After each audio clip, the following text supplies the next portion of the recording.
So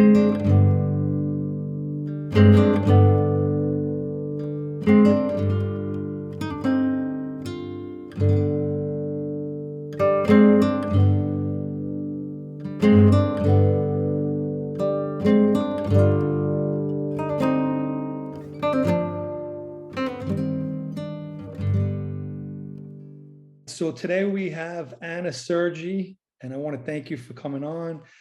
Anna, I'm going to go over some of your accomplishments and correct me if I'm wrong. So you have an extensive educational resume.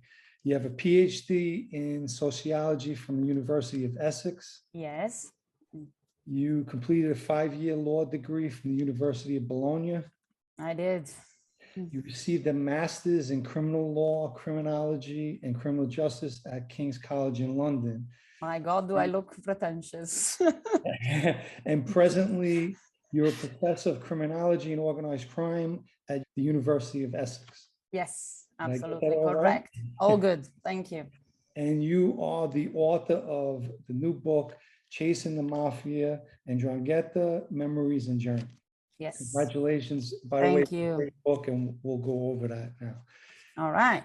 So did you enjoy the book, more importantly? I really did. And Okay. I'll get to why, because it's All not right. more than a book about the history. You, Mm. as you know, you wrote it. It's more about your personal journey, and as I wrote, I'll get to that in the end. Your your wit and wisdom. All right. Even some Okay. music involved in it. You were born near your mountain in Calabria. Yes. Right? You were very close to your nonna Mima, right? Yes. And who she was like a second mother to you. By the way, I'm sorry that you lost her. I know she passed away, I think in 2013. Yes, but you know, that's life. I know. Mm. And your father, if I hope I'm saying his name right, Pantalone.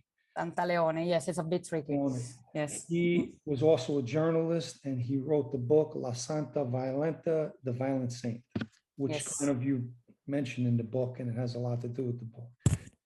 Yes. And you dedicated this book to your nonna Mina, and you wrote Forever in My Mountain, and that's your mountain that you live next to, right? Absolutely. That's, you know, that I had to choose what to, you know, if to thank many people, and I chose, you know, too many people to thank. Let's just do the dedication, and she's the only one deserving it. I think that you picked a good choice, and my grandmother, who's no longer with me, was also like a second mother to me too. So I know how you feel. So when you were 5 or 6 years old, you were, I have my notes here, you were in your father's car, you pull over near a square, and there's a commotion going on, and he tells you to wait in the car. And then at some point he comes back and he asks you for your Barbie doll, to give your Barbie doll to a little girl who just lost her father. And obviously this was a Ndrangheta killing, right? Yes.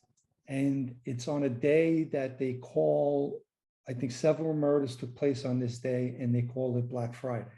Yes, right? yes, absolutely. It was a part of a feud, very violent and bloody feud in those years in the territory. So. And as a 5, 6-year-old girl, had to be dramatic. I mean, you know, I know you probably didn't know exactly what was going on, but the little girl like yourself who lost her father.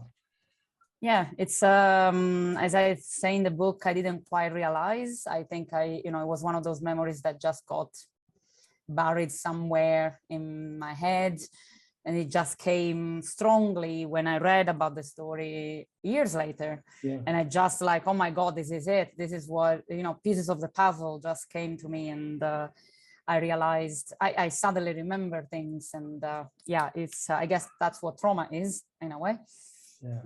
So Calabria has the highest number of kidnappings in Italy. Yes. Right. And I read about, you mentioned someone, Cesare Casella. Yes. Right. And they kidnapped him for 743 days. That's a long time. That's a very long time. Yes. And it wasn't even the longest. I think the Carlo Celadon was actually a slightly longer. And yeah, it's just that the previous one, Cesare Casella, was more famous because he had a mother who really fought to get him back. But you know, the stories of the kidnappings by the Ndrangheta are horrendous. I mean, they're just horrendous. There's no other way of saying it. Correct me if I'm mistaken, they would take the money and then put it into like the drug business, right? They would Absolutely. put the money and try and make more money from it. Some went into drugs in Europe. Some others went into land in Australia. Some others went into the different type of businesses in North America. Whether, you know, we can trace it is a different story. So it was a nice surprise to see the foreword written by John Dickey. And for those of you who don't know who John Dickey is, he's a British author and historian. He's wrote several books about the mafia. Yeah, I was surprised to see that. I didn't... Why? John and I are, I would say we're friends. I met John when I was still in my PhD, and I had found some data on Australia stuff. I wasn't doing my PhD on the Ndrangheta at all. My PhD was on something very, very boring, like organized crime policing and all of that.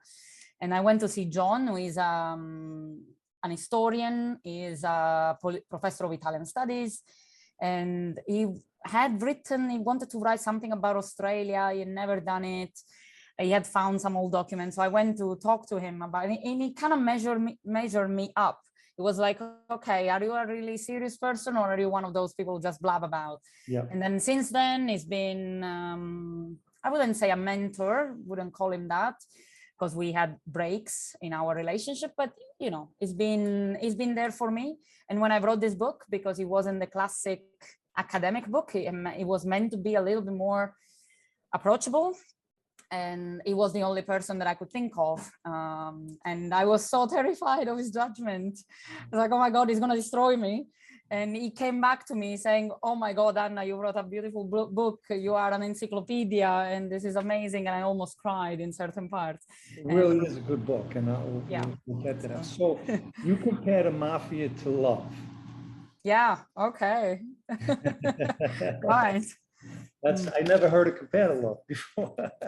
Yeah, well, it's bold, I guess, but it's just because, you know, everyone thinks that they know what it is, and then eventually everyone thinks it's so mysterious. But you probably know it better than I do. Yeah. There's no mystery. I mean, it's just you when you know it, you know it and you see it. So. Sometimes in love there is divorce, and I'm presently divorced. Oh my. From the Mafia. So I like how you said the concept of the Mafia to many people is often tied to Hollywood imagery. Yes. And it's also like that here in the US. They glorify it left and right. Yeah, right. And I guess that helps with the recruitment. Yes. You also mentioned, and I found it funny, that how ordinary people in Italy or Calabria are arguing. They're from different regions and will debate each other at who or what is the real mafia. Yeah, and there's no doubt the Sicilians wins. They always win. In a way, they are right. It was the first mafia the way we know it. And plus they had the real shocking things on the road, on the streets. Yeah, there's no way of arguing with the Sicilians. Well, I think that they would be disappointed if this was a race. They're now second. Yeah. So this is important to me as a person, and it speaks volumes about who you are. You forbid your students to capitalize the words mafia and Ndrangheta. Yes. Because you feel it further glorifies it. Since I read that, and I can tell you sincerely, I no longer use capitals myself. And I guess that's difficult. Right. That's difficult because Microsoft Word corrects you every time, every single time in English.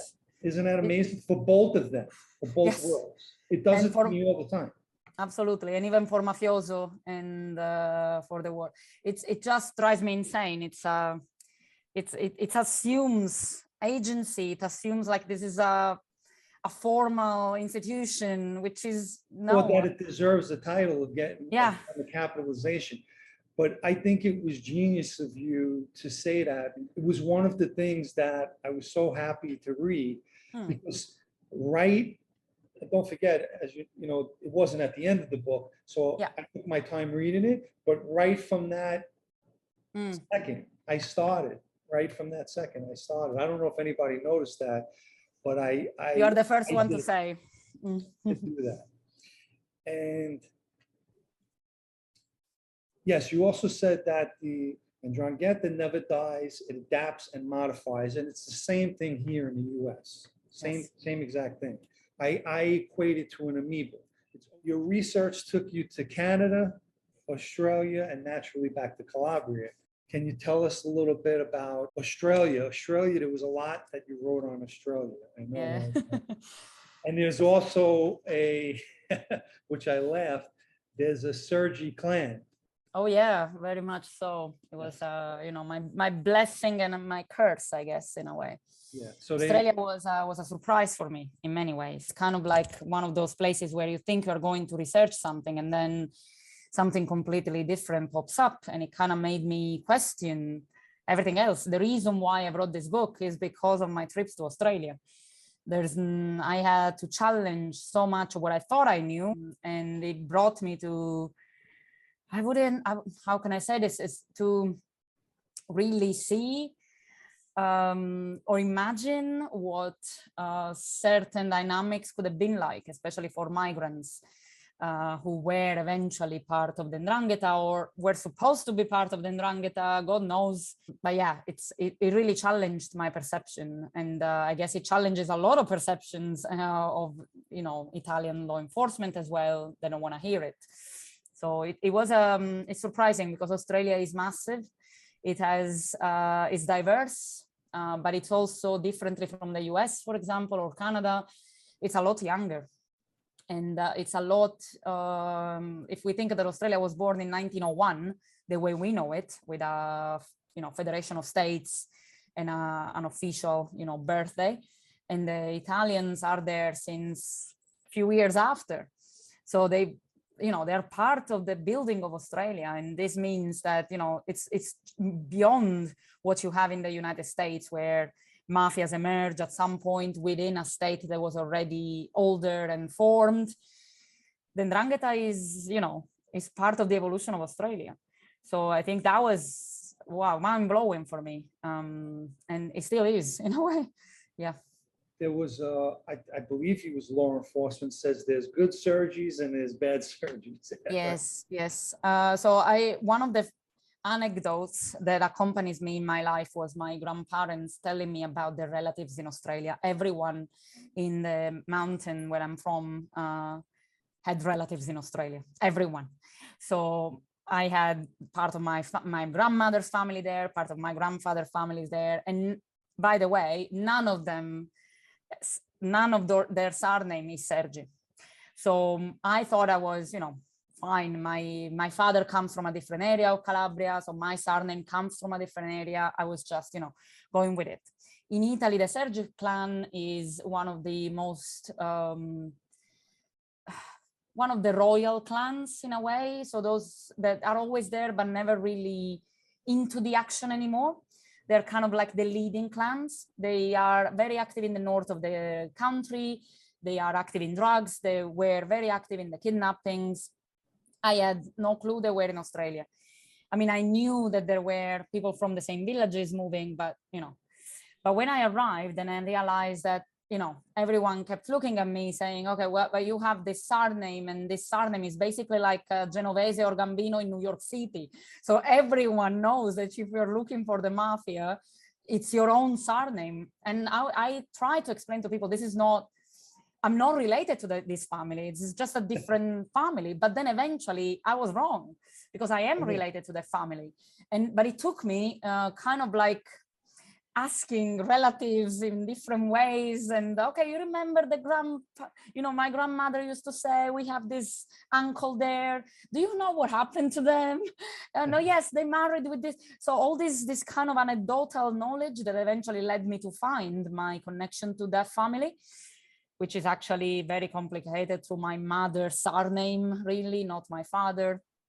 So, and eventually I had, once I knew that, again, lots of things started to make a lot more sense. But it took me, again, this was yet another step for me to conceptualize what mafia family really means, because obviously surnames in Ndrangheta have meanings, but surname are referring to massive families, massive. And you run the risk really of discriminating against a whole family just because of surname, which, you know, is not what I want to do. So I think that was an excellent exercise for me to remember that, you know, we always need to pay attention to the labels we assign. Is it in Perth that you found a lot of connections to San Luca? In Perth, it was the only connections to San Luca I actually found in a prominent way. It was the connections to through the drug business. So the Ndrangheta works with macro groups. Within these macro groups, which are divided by areas in Calabria, you have different clans, and different clans have different roles. Some clans are the active one, the ones that, you know, do the drugs and are always there for visible to people. And then the other ones who take a step back, act as guarantors, they act as, you know, bridging between different people and different places. And the San Luca clan in Australia are very much that. They are the bridging between the old soul of the Ndrangheta and the drug traffickers, who are the people from Siderno, who are eventually the ones that in Perth are more active. So it was quite interesting to see that nowhere else in Australia you had that. You compared organized crime serial killers and disorganized crime serial killers to Ndrangheta clans in Australia. Yes, yeah. There was an exercise to avoid breaking my NDA with the AFP, because there are things I can't. I mean, I don't know much more than what I wrote. Yeah. And I've been very, very relaxed, hoping that no one will sue me with what I wrote. But there are some things I cannot say. Yes. Just a few. And these few things are about the names of these two clans in Perth specifically. And because I can't say the names, because with the names will come media and, you know, different things, and that's not allowed. I had to make sense of them. So one clan is very organized and extremely under the radar. No one knows them, which is why I can't say their name. And the other one are all over the place, and they are making a lot of mistakes, and everyone is focusing on them. There was 3 cold case murders. Yes. Yeah. Technically 4. It depends how you count, but yeah, 3 technically. One of which got finally finished last 2 weeks ago. Oh, really? Yes, I actually brought in chapter 5. There is this big NCA bombing in Adelaide in 1994. A man, Dominic Perre, was always suspected since 1994 to be the man behind the murder, but he couldn't be charged. Then there were millions of issues why that happened, but eventually on the 30th of June, after the longest running Australian criminal trial, Dominic Perre is being convicted for first-degree murder and attempted murder of Peter Wallace. So we'll see how it goes, but it took 28 years. So that's something. So you call, it's Plati, right? Plati.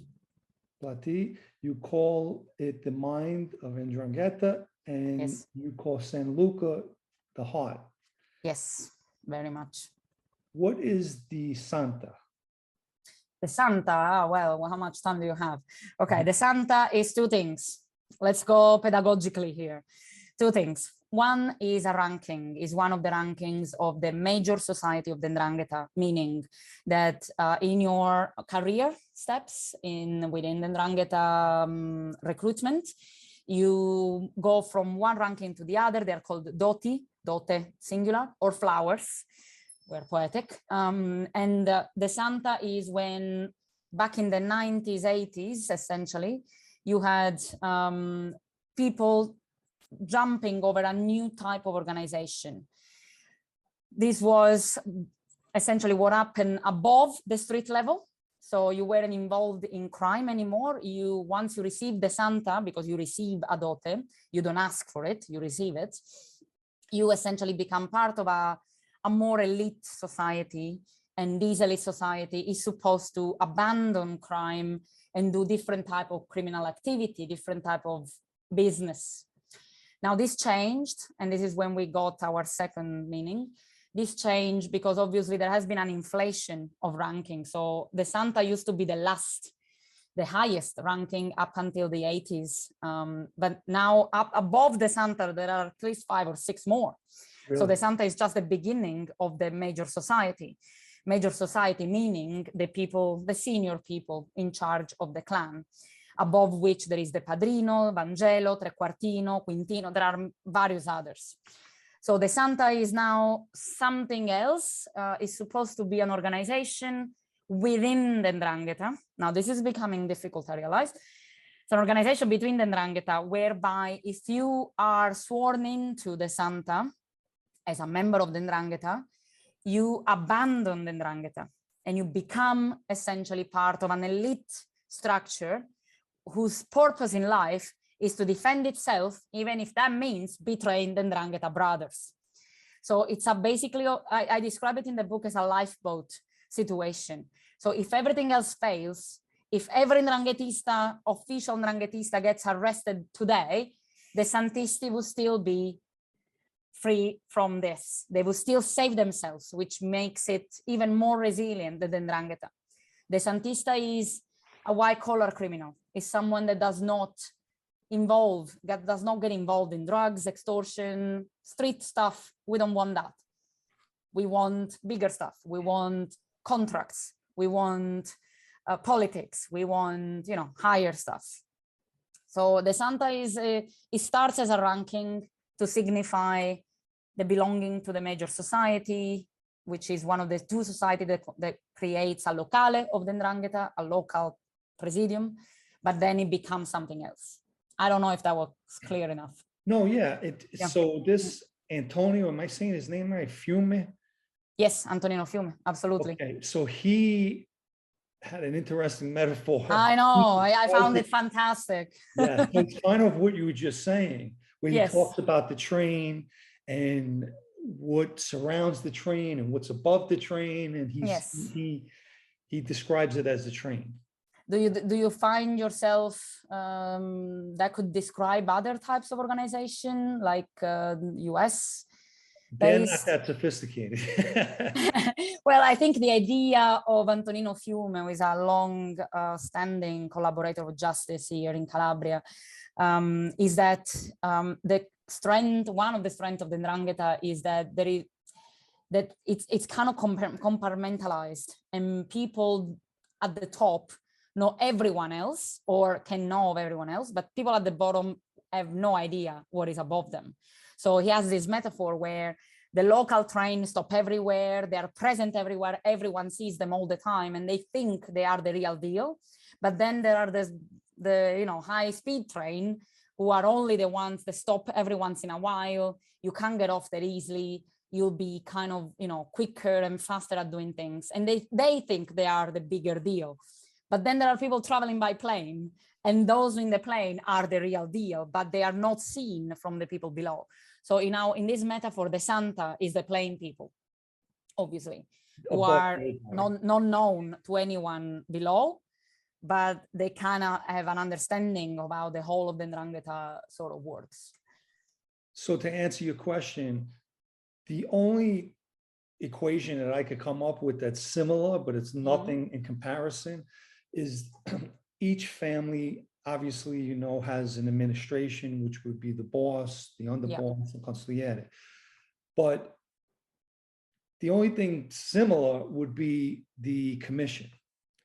But the commission are made up of the bosses, right? So everyone knows who they are. So there's no comparison. Yeah, I think in this sense, Ndrangheta is often misunderstood because everyone thinks it's already complicated without the Santa. Yeah. But if you add the Santa, then it's a whole other layer of complication. And it's not even mafia at some point. I mean, it becomes something completely hybrid. Like a secret sect. Exactly. And which is actually interesting that you say secret sect, because right now in one of the trials ongoing in Reggio Calabria, they're trying to actually target the Santa, or whatever it's called, as a secret society. Is that the trial that's going on? It's called, it's not the Maxi trial, it's called Gotha. I speak about this trial in the 8th chapter, when I speak about the Freemasons. Is Yeah. that so? It's instead of going after them, after this circle of people as mafiosi, they are trying to say that they are a secret society which, you know, attempts to destabilize the Italian democracy, something like that. So it's a whole other level of complication. Yes. So you talk about the Madonna of Posti, Yes. right?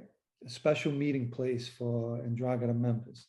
Luigi Mancuso, when he got out of prison, was carrying a saint, and you even witnessed this. Yes, that's the first time I actually saw him, knowing who he was. I wrote a Yes. blog on the church and the mafia, and it was a big deal. They made a big deal. The Catholic Church did, not years ago, but recently. They don't want to see any processions with saints bowing to a boss's house anymore. Yeah. I would assume they definitely don't want one carrying the saint. Yeah, but it's a tricky one, isn't it? Because when so we have them all persistently, you know, the bowing, which sometimes is done in a sort of performative act just to, you know, push people's buttons, really. Yeah. Some other times is done warringly because there is this sort of idea that somehow even mafiosi can be holy. There is this thing, especially in Calabria. Calabria is super religious. So it would be stupid to think that there is no interconnection, even if it's just imagined in the mind of people. But with the fact that I described with Mancuso is, it actually made me think quite a bit, because at that time he was a free man. He had come out of prison, and yes, granted, he had been in prison for 19 years, but he was out. And he was out also for good conduct. He came out of prison even before time. This was So, like 2012, excuse me. it was 2012. He got out of prison in June 2012. So this event must have been either 1 month later, which sounds strange, or the year after. But in any case, he was a free man. So can you actively say, no, don't do that? What if, you know, I always think everyone can change. Yeah. So what if he really wanted to get closer to God? Who am I to say no? And who is everyone else? You know, how can you ask people to make the judgment? And okay, fine, you know, eventually this proved to be wrong. He's back in prison, is the star mafia member of the Maxi trial. Yep. But at the same time, shouldn't we always have the doubt? I don't know. So that thing made me really, that event really made me think. You see a village of 3,000 people with a very important religious procession. The boss, everyone knows who he is, and we know that this is a trick. But at the same time, he's a free man. So far, at that time he was. How can you judge? Even how can you punish more? It's not fair. It's not, you know, we are supposed to be better than this. So I think that episode really made me think. Like I was looking around trying to read people's minds. It's like, is anyone uncomfortable here? And people surely were. But at the end of the day, what could we expect? People to raise their voice and say, hey, get out of here. You are a mafia member. They're not going to do that for millions of reasons. They're not going to do that. For fear, for, you know, compassion, for whatever. So it really, I think, in a way, Calabria really teaches me every time that, you know, the closer are the community, the smaller, the more intricate things can become. So you visited San Luca in 2011, and you mentioned how young children and young men will surround a stranger when they see them there. Yes, Is, that was, yeah. It's still happened. I visited also in 2021. It's still there. Same thing. Same thing. Because they're leery of outsiders. It's really strange to watch because they are children and they're driving a motorbike, which is clearly too big for them. And I can't drive a motorbike, and I'm sort of envious. It's like, how can you already drive a motorbike? You're barely 7. But it's strange to see. You expect it. You expect it. I wrote about it, and obviously wrote about the Duisburg massacre in Germany, which was tied to, that's where it all started, and then it carried on to Germany. it was an event that definitely put a spotlight on Ndrangheta. Yes. After that, not too many people heard of it, but when that took place, that was a big, big thing in Germany. You also went to Canada. Yes. I went to Canada because everyone in Perth kept telling me to go to Canada. That's why I went to Canada. Oh, really? Oh, yeah. So it was, there was this sort of strange thing where the Perth Mafia families were more connected to Canada than they were to the rest of Australia. So they told me, well, this is Siderno. Siderno is a different thing. You need to go to Canada. It's in Canada. It's not here that they have their bases. So I was like, okay, well, let me go to Canada then. Yeah, what's strange is that you have Cosa Nostra there. You have New York Cosa Nostra involved, which specifically the Bonanno family. Yeah. And Ndrangheta you have there. Absolutely. I think Canada was phenomenal. It's currently one of the things that interests me the most in organized crime for exactly the same reason. So one of my latest work, which is not published yet, but part of it is part of the ideas are already in the book.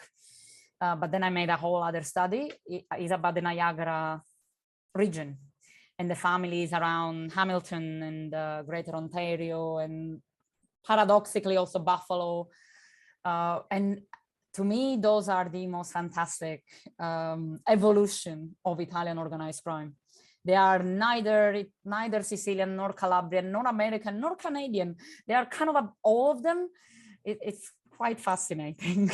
So, in January 2018, Carmelo Moya, how do I say his name? Moya. Yeah.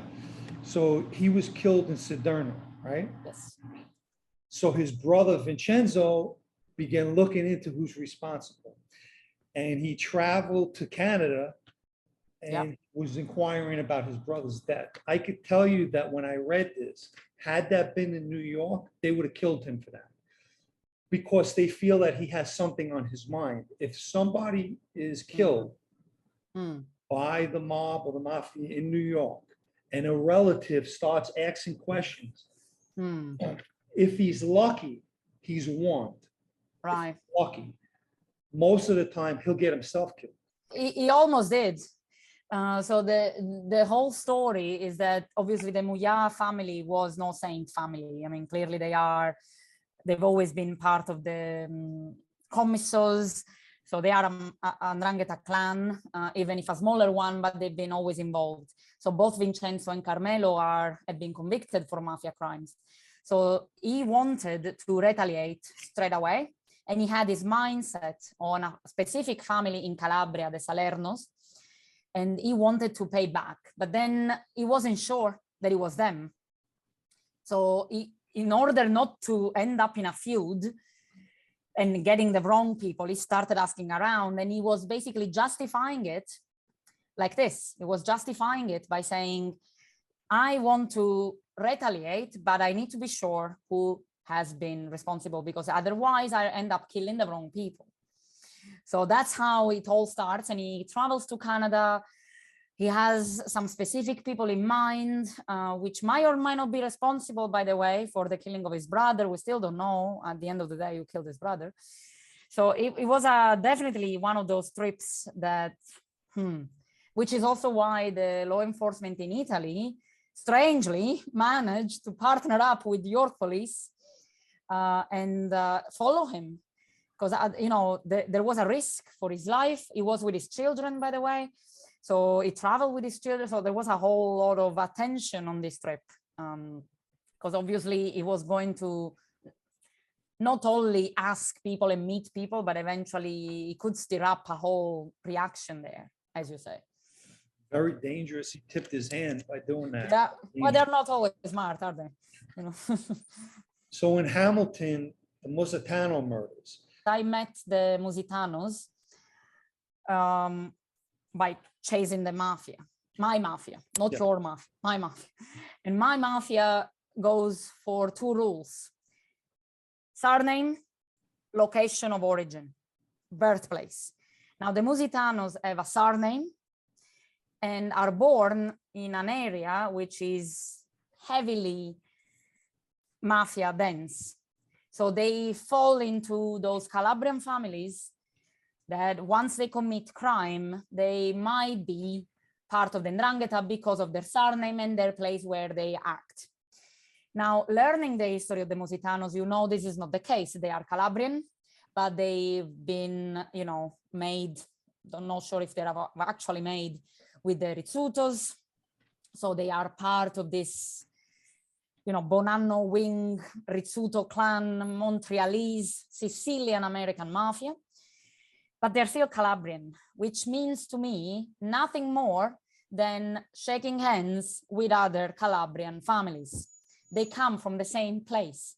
They come from the same stupid little village where everyone knows each other. So they go to each other's funerals, weddings, first communion, baptism. They do because they migrated together. So that would be with the Lupinos, with whom they obviously had more than one problem historically, you know, with the Rizzutos against the Violis and all of that. Yeah. But also with the Papalias. With the Papalias, they are actual family, as in blood.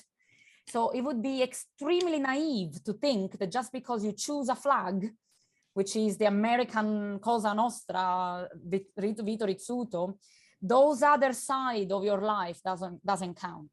So I'm not saying that they also are Ndrangheta, they aren't, but those connections make for a very, very, very interesting hybrid.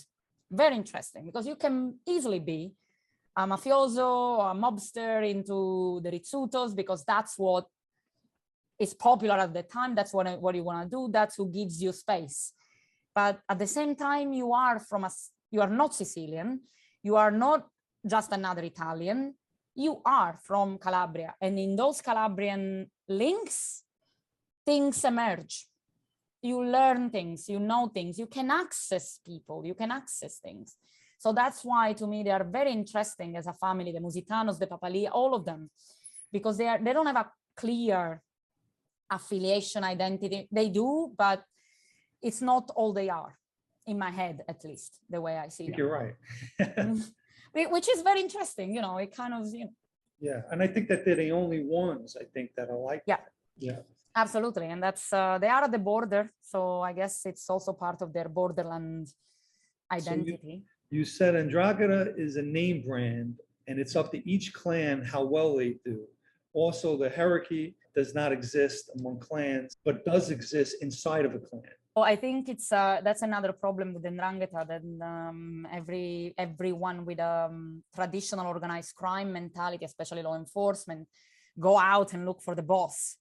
And they struggle to find the boss because there is no boss. Yeah. So it's like, okay, there are several bosses, depending what you need and where you are. What there is in the Ndrangheta is a clear understanding of hierarchical reputation. Some families are more important than others, and there is no mistake. If you are from the Sergi family, from the Barbaro family, you are royalty. There's no discussion about that, but that depends on what you're doing. If you're doing drugs and you have no connections with those families, then, you know, you can still be Ndrangheta and use the Ndrangheta brand. And you don't need a boss. You don't need, you know, the commission. You don't need the kind of top-down approach. So I had the most amazing conversation with law enforcement, especially in Australia, in the US and in Canada, where, you know, all focused on this, looking at the bosses. Where are the bosses? We take down the bosses. Well, good luck with that. So if you find them. You mentioned a vineyard in Australia called Vignali Wines. Yes. There was a relation, right? Yeah, it's the story of the wine tour in Australia has been fantastic. Because the wine is great, but there is that's where I had to learn about my own family links. And the Sergi family, as I already mentioned, they are linked to some of the most problematic events of Australian history when it comes to crime, including at least one of the three cold cases. They've been indicated. One of the Sergi men who is now dead, Antonio Sergi, has been named by a royal commission as the person who wanted the homicide of Donald McKay, who was an anti-drug activist in 1977. He was never prosecuted. He died in his winery. And now this winery, which is obviously way beyond this man, grew and became one of the top wineries of Australia. It's still linked to the Sergi by name. I think they are, it's still out of a family venture. And that is my family venture, is the same Sergi's. But it's fairly interesting to see how no one in Australia would question the legality and the legitimacy of that wine. But when you learn about the history behind the people in that family who own the winery, then everyone knows them as well. So the two things coexist. You have a perfectly top 10, top 5, I think, winery of Australia, which is known by everyone, who is also somehow linked to the most known boss of Australian history. So it's an interesting thing, and that's the one that forced me to look into the good Sergis and the bad Sergis and trying to figure out how I link to all of this, if I do at all, and I do. You do. The Royal Commission reported that between 1974 and 1977, there was an organization compromised almost exclusively of persons of Calabrian descent. So that's what you're talking about. Yes, yes. A journalist from Sydney, Australia, reported 3 men from Australia were sentenced in absentia with links to known Ndrangheta members in Calabria. It was Yes. big. So link. it's always, it goes in circle. You remember what we were saying, the adaptation.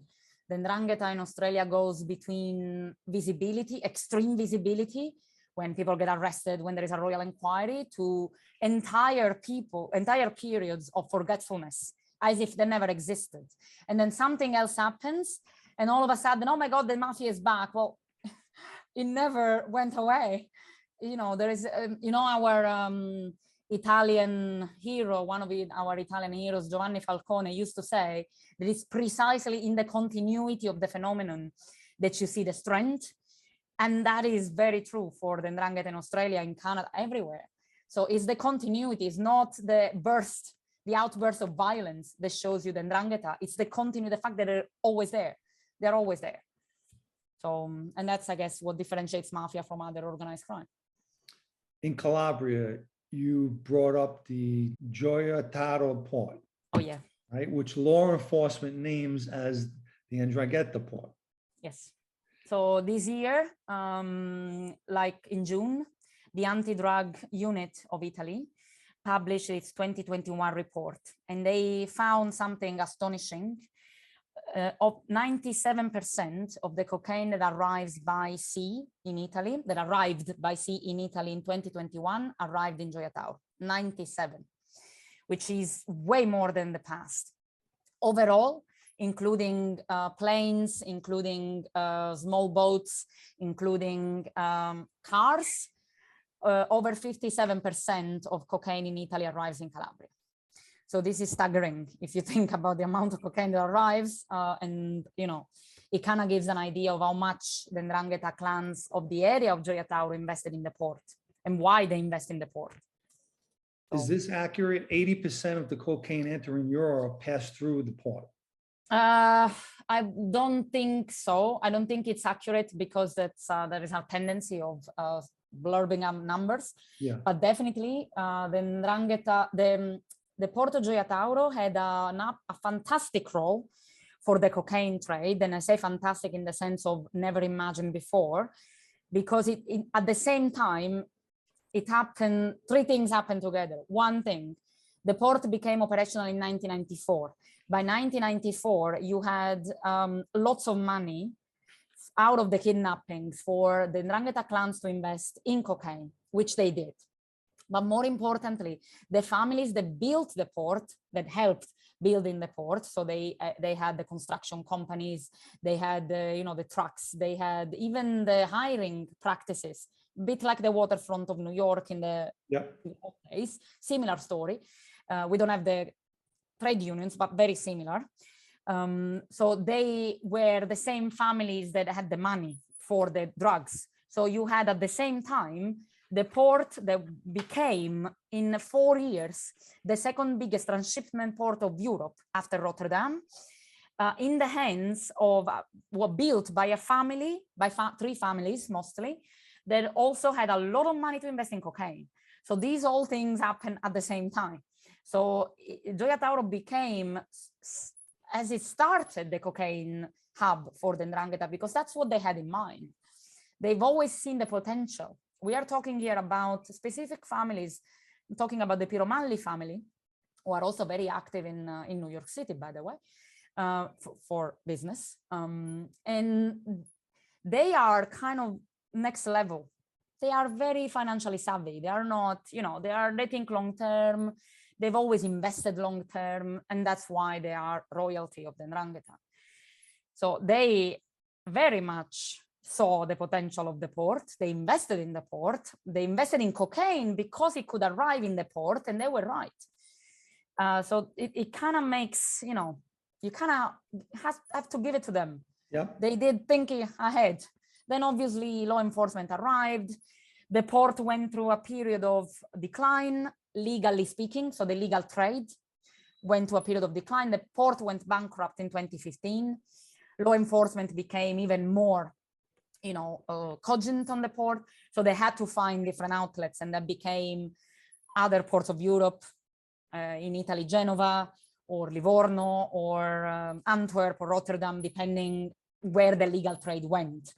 But now it looks like Joya Tauro is back in the game after COVID, with the more trade being established with Latin American, direct trade from Ecuador, which is where lots of cocaine arrives from, and reestablish. Well, the links with the brokers never really faded. So I think we are seeing a period where Joya Tauro is back, in a way. So we have to see. I would think that law enforcement has eyes all over that port now. Yeah, there is the army most of the time. Oh, really? So it's not just law enforcement, there is an actual army, but the problem is you can't really, it's like you're trying to, I'll try and make an example. So it's like you're trying to look at the water through the pipes. You're trying to figure out where the water goes by looking at the pipes. It's the cocaine that goes through Joya Tauro doesn't show up in Joya Tauro. Most of the time, it just moves from one ship to another without ever meeting eyes with law enforcement. So you either go with risk assessment, with, out of the port kind of analysis, or you're never gonna catch the cocaine. It's not like it shows up. Yay, there's cocaine. So it's hidden in the pipelines of the supply chain. So you can look at the port as much as you can, but you won't see it. It was pretty ingenious of them. Yeah, of course. And it's a transshipment port. A transshipment port means that things arrive in Joya Tauro as a first port of call, and then they get moved to other ships that go all around Europe. So it doesn't even have to set foot in Joya Tauro. Most of the time, it actually gets offloaded before. In Calabria, the inmates in prison are separated by what clan they belong to and what cities they're from. Is that done by the facility, or do they do it themselves? They segregate themselves? Okay, so officially, if you are convicted for mafia crimes, there is a very high chance you are convicted with a special prison regime. The special prison regime, which is something that we and only we have for mafia offenses, is very, very intrusive. It's been actually condemned for human rights violation. But this essentially means that there is a high likelihood that people under this regime will be together. Even if they don't officially meet, they will meet during the 1 hour, 2 hour that they can socialize. And then depending on obviously where you are jailed, you will also obey the rules of the actual penitentiary. And each penitentiary tends to have similar rules, where depending on your past criminal life. You might be better off with your own family for your safety than with others if someone holds a grudge against you. But this has a paradoxical element. There are oftentimes son and father in the same cell, which is great if you want to, in a way, but at the same time, it kind of creates the room for more offending, more criminal planning. So it's a difficult balance. I'm very much against, I'm very much a non-believer of prison in many ways. So for me, prison is always a difficult subject because I think it's barbaric. But, if the point is not to create more opportunities for crime, I'm not sure how that helps. And they're inducting new members in absolutely all the time. So in comparison, the Colombo family does the same thing. Yeah. So I think it's we have more knowledge of what happens in the Ndrangheta when we hear from people who have been in prison than from people outside. So in the Ndrangheta, inside the prison, people get, you would say, made. So they get new rankings, they get baptized. Because they've been in prison, they deserve a higher ranking. So there is a system that includes prison time quite normally. And prison time is not seen as a disruption, it's seen as a continuation of some family's power. Most of the time you will be in prison in the province where you were active. So you are visited by people, usually your own family or your relatives. And your power from prison will somehow arrive outside. There is no, real break from within and outside. Mafia association is a crime there. It is a crime. Yes. If it was a crime here, Anna, we'd have everyone locked up. Well, we do have everyone locked up in Italy at this stage, but then they get out. I mean, mafia association being a crime is a double-edged sword. It includes anyone from people who are really harmful for society for many ways, people who committed homicides, who order homicides, who are responsible for, drug trade at higher level, that kind of drug trade that harms economy and health, not talking about the drug dealing, which is a whole other story. People who are responsible for extortion, people who are responsible for intimidation, for violence, all of these people together with people who drive a van of the mafia boss, people who open a restaurant at 2 o'clock in the morning because the mafia boss demands to have dinner with his associates at 2 a.m. So you have very difficult situations where people get charged with mafia association who are really, really not, who are more victims than anything. And so we do have issues with that. So I'm not a huge fan of the huge net kind of approach. Plus, in the US, you have all this, your beautiful RICO Act. Yeah. Which is a whole other story. It's crippling to New York as an Austria, cripples them. Yeah, but it's the same thing in Italy. I mean, we have mafia association trials all the time. And it never seems to do what it's supposed to be doing. I see a lot of politicians were brought up on charges. Yeah, that's the beautiful part. That's what makes me happy more than, in a way. We have this is an interesting thing that Italy has, which is the possibility to charge someone for external participation in mafia offense, which is usually a politician, usually a local politician. So we had governors, the governor of Sicily, 2 governors of Sicily, people who are senior politicians, national politicians who have been charged with this external association, mostly to do with individual involvement. So it's not systemic, but I guess it does give some dimension of the problem we have. Where do you think the future for Ndrangheta is? Well, there are some things that make me hopeful most of the time. One day from the other, I change my mind. So there are days in which I think this thing is never going to end. This is going to be at least until the end of times. Other times you see the changes, but changes are very, very slow. It's like we have a drop in the rocks kind of thing we have. So it's always there. It's a constant drop, but you never see the change. Changes have to do with technology, not because mafias exploit technology. Yes, they do, but who cares? But because technology opens minds. And this means that education is different. It means that women's role is different, even in Calabria now, which will mean even in the Ndrangheta. Even if the Ndrangheta resists change, they can't resist forever, because every mafia is a mirror of the society it lives in. So they will be affected by change at some point. And we already see this. We already see the new generation changing the way in which things are done. But I think at the end of the day, I mean, the problem is really not the mafia. The problem is society around. Mafias is about, I think you said it yourself somewhere, it's about bullying, it's about arrogance, it's about, you know, thinking that you deserve more than others for some whatever reason, and you're gonna get it one way or the other. So this is very human behavior. How systemic it gets, it also comes down to how society reacts. So I'm not that hopeful. Giovanni Falcone said that the mafia is a human phenomenon, and it's like every human phenomenon, it will have a end. But he also said, I really hope that this won't come until the end of mankind, because obviously that it will have an end. It might also mean something very, very long. So we'll have to see. It depends on the day. Some days I'm awful. Some other days it's like, yeah, whatever. They're going to be here forever.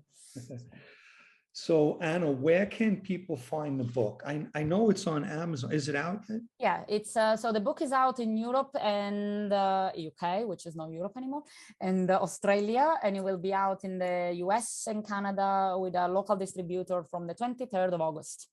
I'm still not quite sure how or where, but it's already for sale online, definitely on the website of Bristol University Press, which is my publisher, where people can also get a 25%, by the way, off. You could also order the book and pre-order it.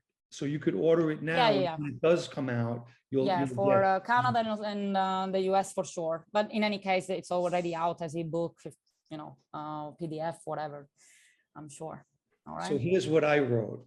I said, the book is full of history, personal, factual, expert investigative journalism, proverbs, songs, and Anna's personal wit and wisdom. You did a very, very good job. Thank Very you. good job. The songs, I think, are, you know, yes. I had to look one favorite. up on YouTube. Which one? The one you liked in the Bonasera or the other one? Australia. Oh yeah, of course. From St. Kilda to King's Cross. Yes. Yes. I listened to it.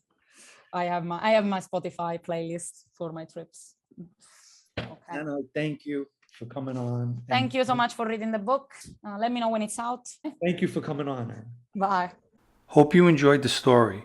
If you would like to subscribe to this channel, you could do so down below. If you would like to subscribe to my other channel, Unlimited Substance Podcast, I'll add a link in the description to this video.